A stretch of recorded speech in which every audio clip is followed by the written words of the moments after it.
CBS TV News.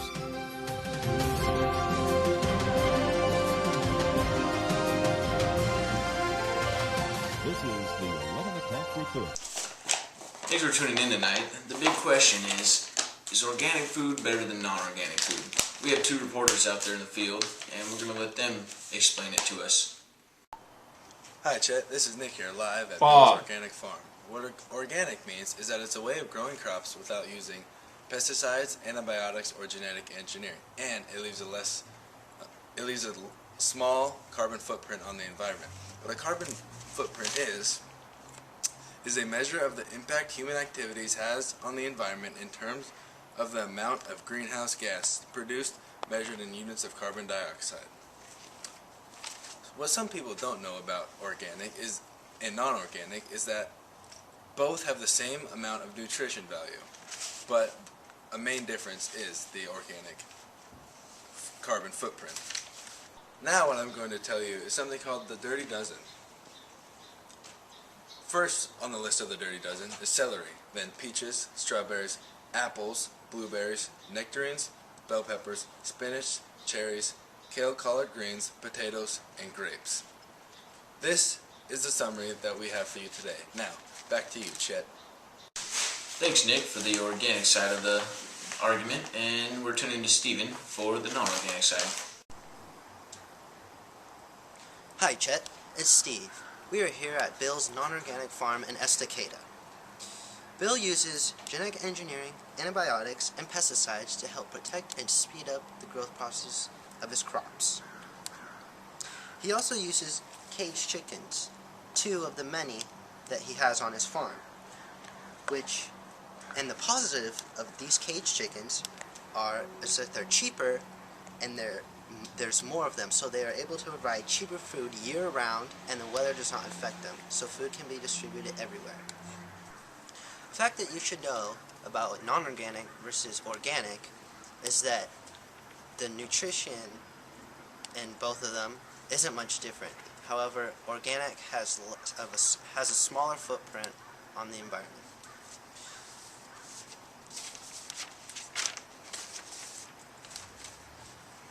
On Bill's farm, they have what is called the Clean 15, which is the fruits and vegetables he grows with the lowest pesticide.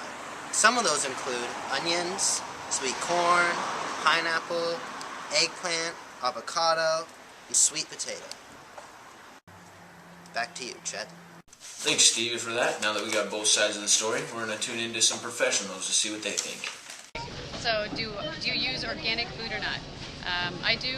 Some of the things I buy are organic, not everything. And then how do you know it's organic? If the sign says it is, then I believe that it is.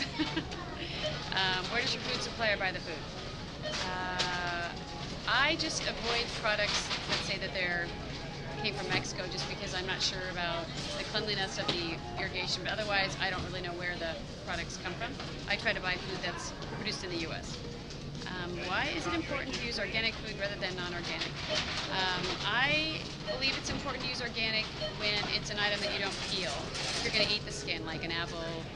I don't buy organic bananas because you peel those, but if it's something like an herb or something you can't really wash the chemicals out, then I try to buy organic so that I'm not feeding my family those harmful chemicals. Let's see, is it more expensive to buy organic? Yes, organic food is always more expensive than non-organic, in my experience. What are the pros and cons? Well, I guess like I said, being organic means that we're not eating the chemicals that are being sprayed on food that's non-organic. So that would be the main benefit to me. Let's see, is non-organic food in higher demand than organic food? Well, I would say yes, because most people can't afford the extra prices for organic, so I'd say non-organic is still more in demand than organic food. In your opinion, does non-organic food leave a larger economic footprint than non-organic, and if so, why? Larger economic footprint. Okay, can you explain the question? It's like if it hurts the environment more, or like... Oh, so an economic footprint, do you mean is it more damaging to the environment, organic food? Well, I would say non-organic food is more damaging because the chemicals that are used on the fields and on the plants eventually drain and end up in our our water system, our rivers, our lakes, eventually in the ocean. So yeah, the chemicals are damaging to the environment in general.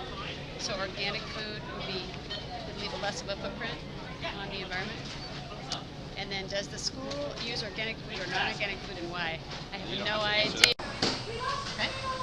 Okay. Hi, this is Gwen, the chef at LaSalle High School. Okay. Do you use organic food or not? Yes, we do. We often use organic in our produce, for our salad bar. How do you know it is organic? It's certified organic. It comes from our food distributor, and so it's certified organic. It's guaranteed that it's organic. Where does your food supplier buy the food? Local farmers. So everything on the salad bar, you can track it back to the farm. So the people who deliver the food, they certify the organic, and they also tell us exactly where it comes from, what farm it comes from. Why is it important to use organic food rather than non-organic? Nutritionally, they're probably the same. Some people think that organic has more nutrients, but scientifically they're very similar. The organic is important for the earth, the way that the land is treated, and the pesticides that are in the land and ends up in our water supply. So using organic decreases the pesticides in our water. Is it more expensive to buy organic food? Yes, it is, but not nearly as much as it used to be. There's more demand for it now, so that the prices are going down. What are the pros and cons of organic and non-organic? Non-organic is easier to get. You can get anywhere. Non-organic, you can often get out of season. So you can get tomatoes from Mexico in the winter. But now the big thing is even those places have organic. So you can get an organic tomato from Mexico. However, it has to get here in a truck or a plane. So buying an organic Mexican tomato is, you kind of lose the point because you've wasted all the gas to get it here. So, yeah. Is non-organic food in higher demand than organic food? Yes. It's more in demand because it's more available. I think the more people know about organic and make a personal choice to buy organic, then the demand will be higher and the supply will be better. In your opinion, why does organic food non-organic food leave a larger economic footprint than organic food, and if so, why? What do you mean by economic footprint? Like the process it takes to get here, the pesticides, like the things that is used on the environment. Yeah, actually it costs more, almost or even equal to the amount to grow a non-organic product is very high because often it's shipped. So maybe you're buying a non-organic product, but it's coming from Florida or somewhere else. So in the end, and then often the non-organic food is subsidized by the government, so it's artificially lower in price than the organic produce because the government subsidizes it by giving the farmers money. All right. Well, thank you. You're welcome. Alright, hi, my name is Kate Haas. I'm a registered dietitian, licensed in the state of Oregon, got my master's degree in public health in nutrition education.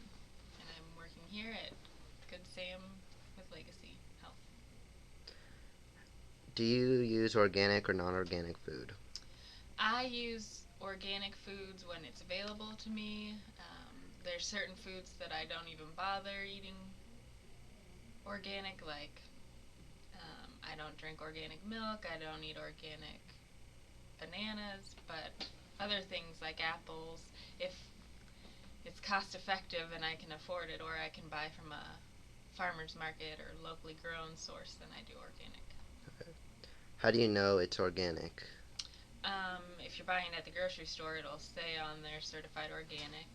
If you buy from a farmer's market, talking to the farmer right there, or growing it yourself, the growing practices, I guess. What are the health benefits of organic food versus non-organic? I think the health benefits overall are the same for fruits and vegetables, organic or non-organic. The difference between health of organic foods is that you don't have any contaminants, so none of the artificial pesticides and things like that that you might run into that tend to give people higher instances of allergies and things. Does organic food decrease our carbon footprint? Yes. So I've got an article in there that I've attached Okay. that talks about Okay. how to decrease the carbon footprint. But in general, you're not wasting the fossil fuels on designing the pesticides to use on the farms, and organic farms actually put back the compost into the soil, so you're making things better. Okay. Is non-organic food in higher demand than organic food? No. Is non-organic food, yes, is in higher demand than organic food. Organic food demand is rising, but it's still not as high as non-organic because a lot of people can't afford to do organic. A lot of people aren't really conscious of their carbon footprint or what the differences are. They're just going to the grocery store, we need food, organic or not, based on cost. What is one thing you'd like people to know about organic food? About organic food, I would say that if you're able to eat organic, then wonderful. But eating fruits and vegetables, especially when you're going to eat the outside skin or the peel, organic is your best bet from a environmental health, a personal health standpoint. But non-organic, if you're not going to eat the skin or the peel, then by all means eat your fruits and vegetables, whether it's organic or not.